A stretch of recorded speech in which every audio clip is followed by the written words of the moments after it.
ওম শান্তি। সাকার বাংলা মুরলী ৩রা অক্টোবর ২০২৫। আজকে বাবা বলেছেন, মিষ্টি বাচ্চারা, তোমরা হলে সত্যিকারের বন্যী পতঙ্গ, যারা অগ্নিশিখার সান্নিধ্যে উন্মত্ত হয়ে ওঠে। এমন উন্মাদনার স্মৃতি হল দীপাবলি। তো আজকের মহাবাক্য অনেক ইঙ্গিতপূর্ণ, অর্থাৎ তার মর্মার্থ অনেক গভীর। কারণ বিজয়া দশমীর পরেই আমরা দীপাবলির প্রস্তুতি নেই। বাস্তবে দীপাবলির অর্থই হয়তো আমরা জানি না। ঈশ্বর পরমপিতা পরমাত্মা যখন সৃষ্টিতে আসেন, তিনি আত্মাদেরকে এই চেতনা দেন যে তোমরা প্রকৃত বন্যী পতঙ্গ। দীপাবলির সময় তীব্র আলোকের কাছে যে পোকারা ঘুরতে থাকে তাদেরকে বলা হয় শামা পোকা। কোনো পোকা তো একটা দুইটা চক্কর লাগিয়ে ওই আলোর তীব্রতার দিকে এগিয়ে যায় এবং পরে মরে যায়। আবার কোনো কোনো বন্যী পতঙ্গ বা শামা পোকা চতুর্দিকে ঘুরতে থাকে। আবার কোনো কোনো পোকা ঘুরে ঘুরে আবার চলে যায়, অনেক দূর, বহু দূরে চলে যায়। বাস্তবে এটা হলো এই সময় যখন এই মহফিলে, এই সৃষ্টিরূপী মহফিলে যখন এই বন্যী শিখা পরমপিতা পরমাত্মা এসেছেন ব্রহ্মার শরীরে, আর আমরা যখন আত্মার পরিচয় পেয়েছি, পরমাত্মার পরিচয় পেয়েছি, তখন এই পরমাত্মার প্রেমে আমরা যখন, আমাদের মধ্যে যখন একটা উন্মাদনা তৈরি হয়, আমাদের মধ্যে যখন একটা খুশির উদ্বেগ হয়, আর এটাই হলো প্রকৃত দীপাবলি। অর্থাৎ পরমাত্মার প্রেমে একেবারে নিজেকে সমর্পণ করে দেওয়া। তার জন্য আমরা ভক্তিতে গাই, তুমি মাতা, তুমি পিতা, তুমি বন্ধু, তুমি সখা। কিন্তু ভক্তিতে কি আমরা জানি পিতা পরমাত্মাকে? জানি না। ভক্তিতে কি আমরা এই স্পিরিচুয়াল নলেজের কিছু আমরা বিন্দু বিসর্গ কিছু বুঝেছি? কিছুই বুঝি নাই। আর এই সময় আমরা যখন প্রকৃত রূপে পিতা পরমাত্মাকে জেনেছি, আর পরমাত্মাকে জেনে পরমাত্মার যে আলো, পরমাত্মার যে শিখা, এই শিখাতে নিজেকে সমর্পণ করে দেওয়া, এটাই হলো প্রকৃত দীপাবলি। দীপাবলিতে অনেক উজ্জ্বলতা দেখায়, অনেক আলোর রোশনাই দেখায়। আর বর্তমানে এটাই হলো আমাদের সেই উন্মাদনা, সেই দীপাবলির প্রস্তুতি। প্রশ্ন, বাবা তার নিজের বাচ্চাদের কোন সংবাদ শুনিয়েছেন? উত্তর, বাবা শুনিয়েছেন যে তোমরা আত্মারা নির্বাণ ধাম থেকে কিভাবে আসো, আর আমি তোমাদের শিব বাবা কিভাবে আসি। আমি কে, কি আমার কর্তব্য করি, কিভাবে রামরাজ্য স্থাপনা করি, কিভাবে বাচ্চারা তোমাদের রাবণের উপর বিজয় প্রাপ্ত করিয়ে দেই। বাচ্চারা, তোমরা এখন এই সব কথা জানো। তোমাদের জ্যোতি জাগ্রত হয়েছে, কারণ এখন তোমরা এই মহফিলে জ্বলে ওঠা প্রকৃত শিব বাবার পরিচয় জেনেছ, নিজের পরিচয় জেনেছ, এবং তোমার আগমন কিভাবে হয়েছে, বাবা কি করে অবতরণ করেছে ব্রহ্মার শরীরে, এসে কিভাবে আমাদেরকে এখন সকলকে একত্রিত করে কি করে রাবণের উপর, মায়ার উপর বিজয় প্রাপ্ত করার আমাদেরকে শিক্ষা দিচ্ছেন। আর এটাই হলো আমাদের জ্যোতি জাগ্রত হয়ে যাওয়া। আর এই জ্যোতি জাগ্রত হয়ে সত্যযুগে জ্যোতি সদা সর্বদাই জাগ্রত থাকবে। আর সেখানে বলা হয়েছে, পরমপিতা পরমাত্মা বলেছেন যে সত্যযুগে যখন মহারাজা যখন সিংহাসনে বসবেন, তখনই এই দীপাবলি দীপাবলি উৎসব পালন করা হয়। একটাই মাত্র উৎসব শতযুগে পালন করা হয়, সে দীপাবলি। আর সেখানে এমন নয় বর্তমানের মতো আতশবাজি পোড়ানো হয়, বর্তমানের মতো যে বাজি পোড়ানো হয়, বর্তমানের মতো যে হই হুল্লোড় করা হয়, তা নয়। প্রত্যেকটা আত্মাই তার জ্যোতি জাগিয়ে রাখে, তার আত্মজ্ঞান থাকে, কিন্তু পরমাত্মা জ্ঞান থাকে না। আর এটা অত্যন্ত বোঝার মতো বিষয়। আজকের গীত, তুমি মাতা পিতাও তুমি, তুমি বন্ধু সখাও তুমি। ওম শান্তি। মিষ্টি মিষ্টি আত্মারূপী বাচ্চারা গান শুনল। আত্মারা এই শারীরিক কর্ম ইন্দ্রিয়ের দ্বারা গান শুনেছে। গানের প্রথমেটা তো ঠিক ছিল, তুমি মাতা তুমি পিতা, শেষে আবার ভক্তির শব্দ জুড়ে দেওয়া হয়েছে, আমি তোমার চরণের ধুল। তো পরমপিতা পরমাত্মা এখানে এটাই আমাদেরকে ইঙ্গিত করছেন। এখন বাচ্চারা কি আর চরণের ধুল হতে পারে? কারণ পরমপিতা পরমাত্মার তো কোনো হাতও নেই, চরণও নেই। আর আমরা বাচ্চারা চরণের ধুল হতে যাব কেন? এটা তো ভক্তিতে না জেনে নিজেকে অনেক ছোট করে দেখিয়েছে। তুমি মহান, আমি ছল কপট পাপী, আমি তোমার চরণের ধুল। তো বর্তমানে পরমপিতা পরমাত্মা আমাদেরকে শিষ্য বানাননি, চরণের ধুল তো দূরের কথা, বাচ্চাদেরকে নিজের সন্তান হিসাবে বুকে করে নিয়েছেন। তো এটা তো হলো ভক্তিতে। তো আমরা ভুল বলে এসেছি। বাবা বাচ্চাদের রাইট শব্দ শোনান। বাবাও সেখান থেকে আসেন যেখান থেকে বাচ্চারা আসে, সেটা হলো নির্বাণ ধাম। বাচ্চারা তো সবারই আসার সংবাদ শোনানো হলো, নিজেও শুনিয়েছি যে আমি কিভাবে আসি, এসে কি করি। রামরাজ্য স্থাপন করার অর্থ রাবণের উপর বিজয় প্রাপ্ত করা। বাচ্চারা তোমরা জানো যে রামরাজ্য আর রাবণ রাজ্য এই পৃথিবীর উপরই আছে, তা বলা হয়ে থাকে। কিন্তু ভক্তি থেকে আমরা জানতাম, এখন আমরা জানতে পেরেছি, এখন তোমরা বিশ্বের মালিক হচ্ছ। এখন তোমাদের ত্যাগ তপস্যা কৃচ্ছ সাধন এখন তোমাদেরকে বিশ্বের মালিক করে তুলছে। ধরণী, আকাশ, সূর্য ইত্যাদি সব হাতে এসে যায়। কারণ পরমপিতাকে পেয়ে তোমাদের এমন কিছু আর বাকি থাকে না যা তোমাদের আয়ত্তে আসবে না। ধরণী কেন, আকাশও তোমাদের, মাটি কেন, আকাশ, সূর্য, তারা সব কিছু তোমাদের বশে এসে যায়। তাই তো বলা হয় রাবণ রাজ্য সারা বিশ্ব জুড়ে আর রাম রাজ্য সারা বিশ্ব জুড়ে আছে। রাবণ রাজ্যে কত কোটি লোক আছে? এখন 850 কোটি লোক। রাম রাজ্যে লোক অত্যন্ত সামান্য হবে, নলাক আত্মা হবে, ছাঁকুনি দিয়ে তাকে ছেলে নেওয়া হবে। এখন যত সংখ্যক আত্মাই এখন ব্রাহ্মণ হয়ে থাকুক না কেন, তাদেরকেও আবার চালনি দিয়ে ছাঁকুনি হবে, আবার ধীরে ধীরে বৃদ্ধিও পাবে। রাবণ রাজ্যে অনেক বৃদ্ধি হয়, কারণ মানুষ বিকারী হয়ে যায়। ভোগ বলে জন্ম নিতেই থাকে, কোনো বার্থ কন্ট্রোল থাকে না। রামরাজ্য হলো নির্বিকারী। এসব কাহিনী তো সব হলো মানুষেরই। সুতরাং রামও অসীম জগতের মালিক, রাবণও অসীম জগতের মালিক, কারো থেকে কেউ কম নয়। এখন কত রকমের ধর্ম আছে দেখো এই রাবণ রাজ্যে। বলা হয়ে থাকে না, অনেক ধর্মের বিনাশ, এক ধর্মের প্রতিষ্ঠা। বাবা কল্পবৃক্ষের উপরও বুঝিয়েছেন। এখন দশহরা পালন করে রাবণকে জ্বালিয়ে দেয়।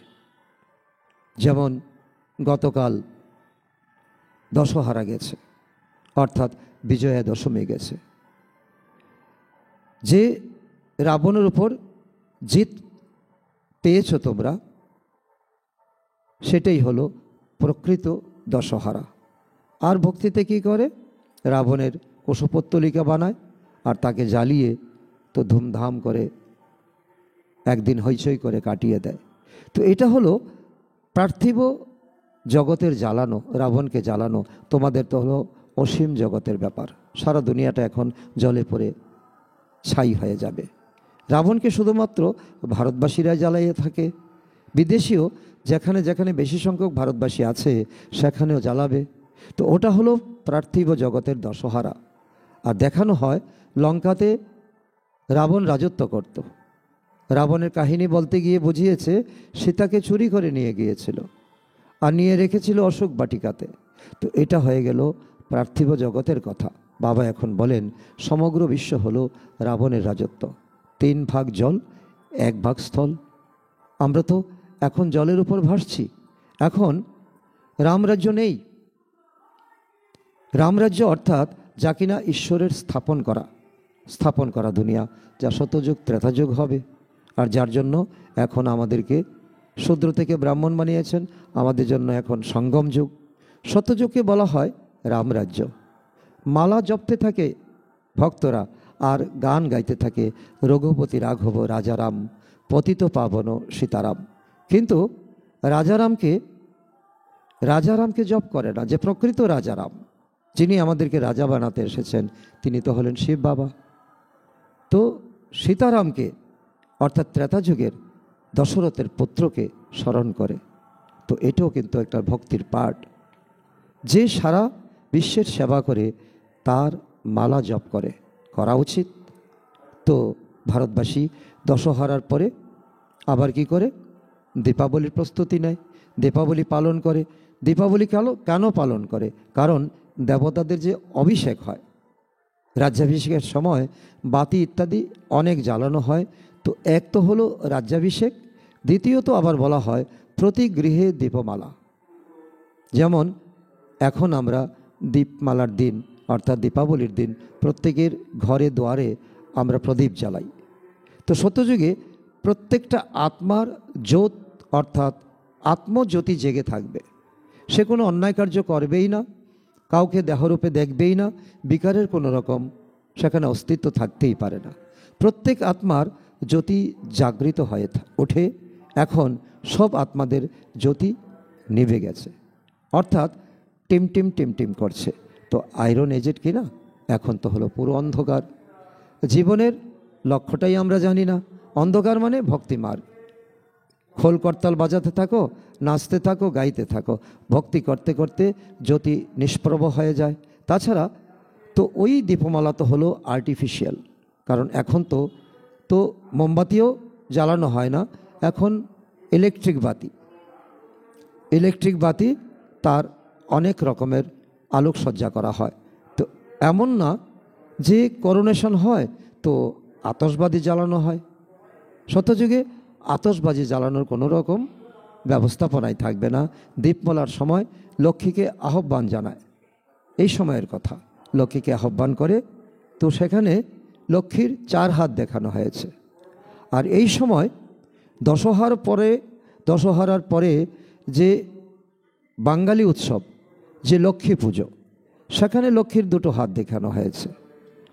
আর যে দীপাবলিতে যে লক্ষ্মীকে পূজন করা হয়, সেই লক্ষ্মীকে অর্থাৎ ধনের লক্ষ্মী, সেখানে 4 হাত দেখানো হয়েছে। 2 হাত নারায়ণের, 2 হাত লক্ষ্মীর। তো এইসব উৎসব হলো বাস্তবে ভক্তি মার্গের, যার বাস্তব কোনো অস্তিত্ব নেই। যে রাজাই সিংহাসনে বসুক না কেন, তার করোনেশন ডে ধুমধাম করে পালন করা হয়। এসবই হলো পার্থিব জগতের কথা। এখন তো অসীম জগতের বিনাশ হবে, সত্যিকারের দশহারা হবে। অনেক অ্যাটম বোম পড়বে, প্রাকৃতিক বিপর্যয় ঘটবে। বাবা এসেছেন সকলের জ্যোতিকে জাগ্রত করতে। কারণ শরীর তো এখানে জলে পড়ে খাক হয়ে যাবে, ছাই হয়ে যাবে। আত্মা শুধু চলে যাবে পরমপিতা পরমাত্মার সঙ্গে। মানুষ মনে করে আমাদের জ্যোতি বড় জ্যোতির সঙ্গে মিলিত হবে। ব্রহ্ম সমাজের মন্দিরে সর্বদা জ্যোতি জাগ্রত থাকে, এটাও তাদের একটা মান্যতা। মনে করে পতঙ্গ যেমন জ্যোতির চারপাশে আবর্তন করে মত্ত হয়ে ওঠে, শামাপোকা, সেরকম আমাদের আত্মাও এখন বড় জ্যোতির সাথে মিলিত হয়ে যাবে। তো এর উপর দৃষ্টান্ত তৈরি করা হয়েছে। এখন প্রকৃত জ্ঞান তো আমাদের কাছে আছে। এখন তোমরা হলে আধা কল্পের প্রিয়তমা। পরমপিতা পরমাত্মা হলো প্রিয়তম, আর তোমরা প্রিয়তমা। তোমরা এখন জ্ঞানে গুণে সাচ্ছ। তোমাদেরকে এখন বর এসে তোমাদেরকে নিয়ে যাবেন। তোমরা এসে এক প্রিয়তমের প্রতি উন্মত্ত হয়েছ। তিনি মাতা, তিনি পিতা, তিনি বন্ধু, তিনি সখা। তো জলে যাওয়ার তো কোনো ব্যাপারই নেই। মাতা পিতার কাছে গেলে কখনো বাচ্চা জলে যায়, কখনো জলে যেতে পারে না। তো যেমন লৌকিক দ্বৈত আর দ্বৈতা, তারা একে অপরের প্রতি প্রিয় হয়ে ওঠে। তো এখানে হলো সেই একজনই প্রিয়তম, বাকি সব হলো প্রিয়তমা। তোমরা সকলেই প্রিয়তমা আত্মা।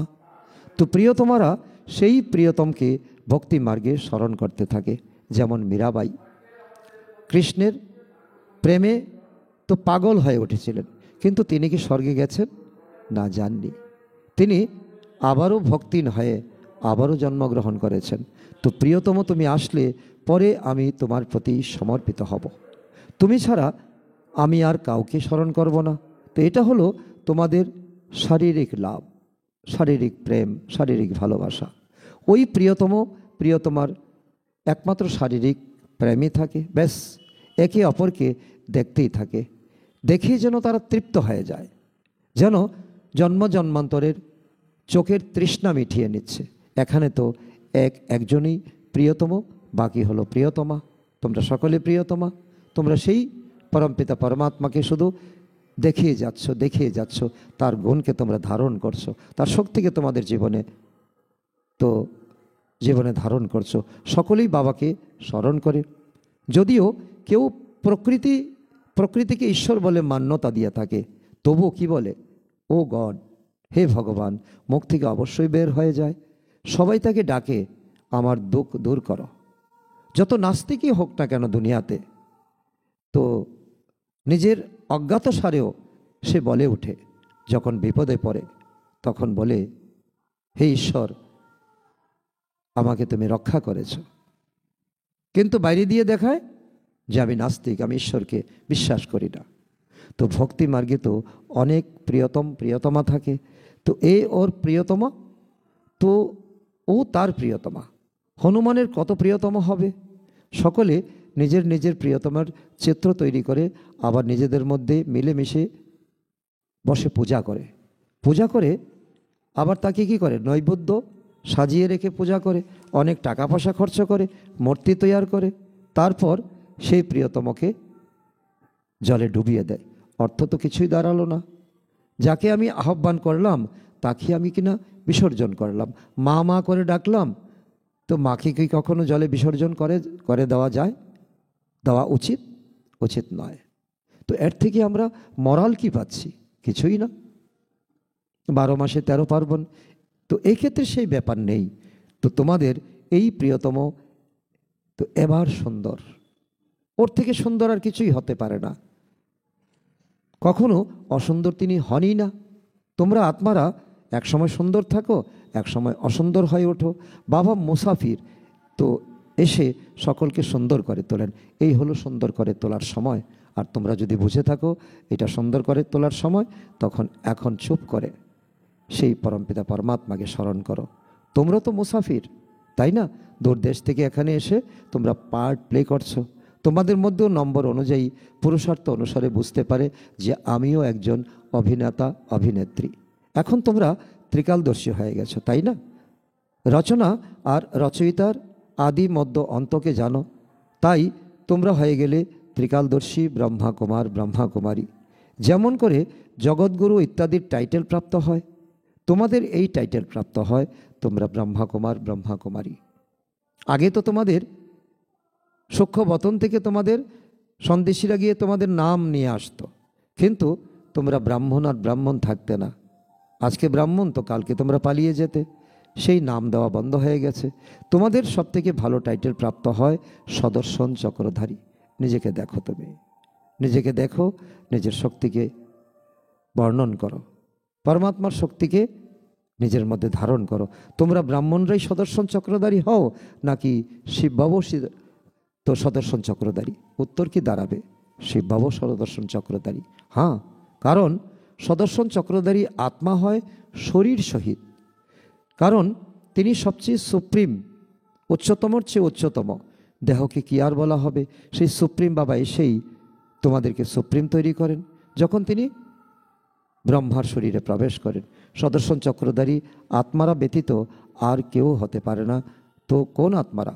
যারা হলো ব্রাহ্মণ আত্মা। যখন শূদ্র ধর্মে ছিলে তখন তো সদর্শন চক্র কাকে বলে জানতে না, দেখিয়ে দিতে, তো বিষ্ণুর হাতে চতুর্ভুজ, নারায়ণের হাতে চতুর্ভুজ, নারায়ণের হাতে চক্র দেখিয়ে দিতে। তো এখন বাবার দ্বারা তোমরা জেনেছো কত ভালো শক্তি অর্জন করছো, কারণ যখন তোমরা সদর্শন করছো তখন সেখানে মায়া প্রবেশই করতে পারবে না। তো তোমরাই শোনো আর খুশি হও। বাইরের লোকেরা তো এটা শুনে তো আশ্চর্য হয়ে যায়, ওহো এটা তো হলো তো অতি উচ্চমানের জ্ঞান। আচ্ছা, তোমরাও এইরকম সদর্শন চক্রধারী হলে তারপর চক্রবর্তী রাজা বিশ্বের মালিক হয়ে যাবে। এখান থেকে বাইরে গেলে শেষ। মায়া এত বাহাদুর, তো যেমনকে তেমনই রয়ে যায়। যেমন গর্ভের বাচ্চা প্রতিজ্ঞা করে বের হয়ে আবার যেমনকার তেমনই রয়ে যায়। গর্ভে থেকে প্রতিজ্ঞা করে আর আমি এই জন্মে গিয়ে আর আমি কোনো কুকাজ কুকর্ম করব না, কিন্তু বেরিয়ে এসে সেখানকার প্রতিশ্রুতি ভুলে যায়। তোমরা প্রদর্শনী ইত্যাদিতে বোঝাও খুব ভালো করে, নলেজ খুব ভালো, আমি এরকম পুরুষার্থ করব, এরকম করব। বাইরে গেলে ব্যাস তো যেমনকার তেমনই রইল, জ্ঞান রইল সেন্টারে, আর তোমরা আগের মতো রয়ে গেলে, কিন্তু তাও কিছু না কিছু প্রভাব থেকে যায়। তো এমন না যে সে আর ফিরে আসবে না। যখন তার বিবেক কাজ করবে তখন তাকে আসতেই হবে, কারণ এই দোকান ছাড়া যে আর কোনো দোকান নেই। বাকি সব দোকান হলো ভক্তির দোকান। বৃক্ষের বিস্তার হতে থাকবে, সকলের বিবেক দংশন হতে থাকবে, আর বাইরের পরিস্থিতি দেখতে থাকবে, তো দলে দলে ছুটে ছুটে আসবে। তো বৃক্ষের বৃদ্ধি হতে থাকলে আর সবাইকে আকৃষ্ট করবে। এখন তো হলো এটা ভয়ঙ্কর নরক। গরুর পুরাণে এমন সব তো গল্প লেখা আছে যা সব মানুষকে শোনায়, যাতে মানুষ পাপ কর্ম করতে ভয় পায়। ওর থেকে বেরিয়েছে যে মানুষই সাপ হয়, বিচ্ছা হয়, ইত্যাদি ইত্যাদি। 84 লক্ষ যোনি ভ্রমণ করতে হয়। এটাকে কিন্তু মানুষকে ভয় দেখানোর জন্য কিন্তু এই গল্প তৈরি করানো হয়েছে, কারণ বাস্তবে তার কোনো বৈজ্ঞানিক কোনো ব্যাখ্যা নেই। বাবা বলেন, আমি তোমাদের বিষয় বৈতরণী নদী থেকে ক্ষীরসাগরে পাঠিয়ে দেই। আসলে তোমরা শান্তিধামের নিবাসী ছিলে, তারপর শোকধামের ভূমিকা পালন করতে আসো। এখন আমরা আবার যাব শান্তিধাম আর শোকধাম। তো এই ধাম তো স্মরণ করবে, তাই না? যখন তোমরা জেনেছ, বুঝেছ, তো গাওয়াও তো হয়, তুমি মাতা পিতা, আমি তোমার সন্তান। সেই গভীর সুখ তো সত্যযুগে হয়ে থাকে, কারণ তখন তুমি কাঞ্চনকায়া শরীর পাবে, আত্ম পবিত্র, শরীরও পবিত্র। তো এখন হলো সঙ্গম।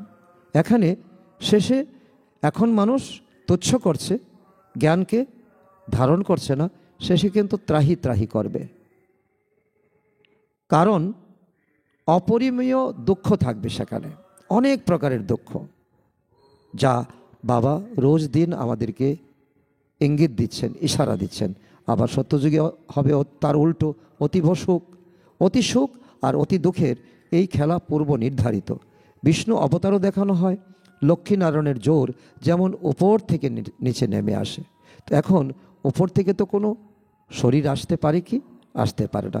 উপর থেকে আসে তো আত্মা, কিন্তু চোখে দেখা যায় না। কিন্তু ঈশ্বরের অবতরণ খুবই বিচিত্র। তিনি সেকেন্ডেই তো ভারতকে স্বর্গে পরিণত করেন, সেকেন্ডে এসে ব্রহ্মার শরীরে প্রবেশ করেন এবং জ্ঞান বিতরণ করে। তিনি এই পরিবর্তন করার মালিক। তার উৎসব শিব জয়ন্তী পালন করা হয়। যদি জানতে পারত যে পরমপিতা পরমাত্মা শিবই মুক্তি, জীবন মুক্তির উত্তরাধিকার দেন, তবে সমগ্র বিশ্বে গডফাদারের উৎসব পালন করত। অসীম জগতের বাবার স্মরণ দিবস তখনই পালন করত যখন বুঝত যে শিব বাবাই হলেন লিবারেটর, গাইড। ওনার জন্মই হয় ভারতে, শিব জয়ন্তীও ভারতেই পালন করা হয়। কিন্তু বিচিত্র সম্পূর্ণ পরিস্থিতি না থাকাতে হলিডেও পালন করা হয় না। এ কত বড় মূর্খতা! স্বয়ং ভগবান, তারই কিনা হলিডে নেই। যে পিতা সকলের সদ্গতি করেন, ওনার জন্মভূমি যেখানে অলৌকিক কর্তব্য সেখানে করে থাকেন, তো ওনার জন্মদিন আর তীর্থযাত্রা তো বেশি করে পালন করা উচিত। কারণ তিনি এখন আমাদেরকে রাজযোগ শিখিয়েছেন, সেই তীর্থ শিখিয়েছেন যে কোনো কানাকড়ি খরচা ছাড়াও ঘরে বসে তুমি তীর্থ করতে পারো। ঘরে বসে একবার পরমধামে যেতে পারো, সূক্ষ্মবতনে যেতে পারো, সত্যযুগে যেতে পারো। তুমি তোমার ফরিস্তারূপ স্থিতি তুমি ধারণ করতে পারো।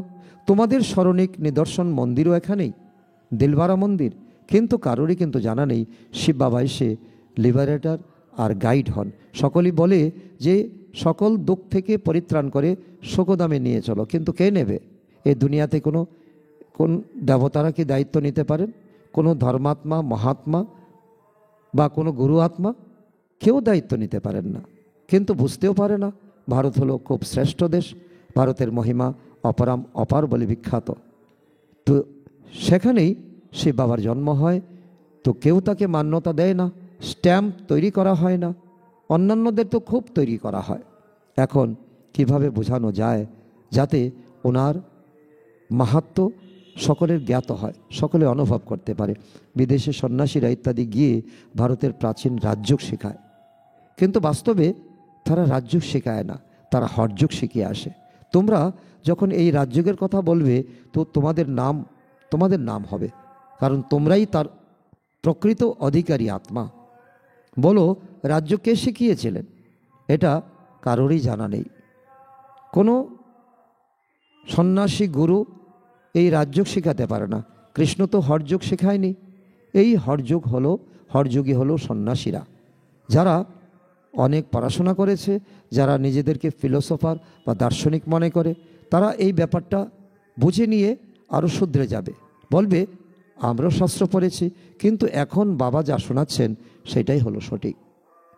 তারা ধীরে ধীরে তোমাদের কাছে অগ্রসর হবে। এছাড়া সব হলো রং বা ভুল। বিদ্যান্ত তারা ডিসকভার করবে। তারা এটাও বুঝে নাও যে সর্বশ্রেষ্ঠ তীর্থস্থান হলো এই মধুবন। তো সারা তীর্থ বারবার, আবু তীর্থ একবার। তো যেখানে ভগবান আসেন, বাচ্চারা তোমরা জানো, তো এটাকে বলা হয় তো ধর্মভূমি। তো এখানে যত ধর্মাত্মা থাকে এত আর কোথাও নেই। তোমরা কত দান পুণ্য করো, বাবাকে জেনে তন মন ধন সব এই সেবাতে তোমরা নিয়োগ করো। একমাত্র বাবা সকলকে লিবারেট করেন, সবাইকে দুঃখ থেকে পরিত্রাণ করেন। আর কোনো ধর্মস্থাপক দুঃখ থেকে পরিত্রাণ করতে পারে না। তিনি তো আসেন ওদের পরবর্তী সময়, নম্বর অনুযায়ী সব পার্ট প্লে করতে আসে। ভূমিকা পালন করতে করতে তত্ত্বম প্রধান হয়ে যায়, তারপর বাবা এসে শতপ্রধান করে তোলেন। তবে এই ভারত কত বড় তীর্থ হলো, তাই না? ভারত হলো সবচেয়ে নম্বর 1 উচ্চভূমি। বাবা বলেন, তো এটা হলো আমার জন্মভূমি, আমি এসে সকলের সদ্গতি করাই, ভারতকে হ্যাভিন করে তুলি, স্বর্গ করে তুলি। বাচ্চারা তোমরা জানো যে বাবা স্বর্গের মালিক করে তুলতে এসেছেন। এমন বাবাকে খুব ভালোবাসার সঙ্গে স্মরণ করো। তোমাদের দেখে আরও সবাই এমন কর্ম করবে, একই বলা হয় তাকে অলৌকিক দিব্য কর্ম। তো এরকম মনে করো না যে কেউ জানবে না। তো এমন বেরোবে যে তোমাদের এই চিত্র নিয়ে যাবে, স্টিমার যেখানে যেখানে দাঁড়িয়ে থাকবে সেখানে এই চিত্র লাগিয়ে দেবে। এমন দিনও আসবে তোমাদের অনেক সার্ভিস বৃদ্ধি পাবে। তো অনেক উদারচিত্ত বিত্তবানও বেরোবে যারা এরকম কাজ করতে লেগে যাবে, যাতে তোমাদের জ্ঞাত হয় যে ইনি কে, যে এই পুরানো দুনিয়াকে পরিবর্তন করে নতুন দুনিয়া স্থাপন করছেন। ওনার প্রতি এক আগ্রহ তৈরি হবে, এক কৌতূহল তৈরি হবে। তোমাদেরও প্রথমে তুচ্ছ বুদ্ধি ছিল, তোমরা এখন কত স্বচ্ছ বুদ্ধি সম্পন্ন হয়েছ।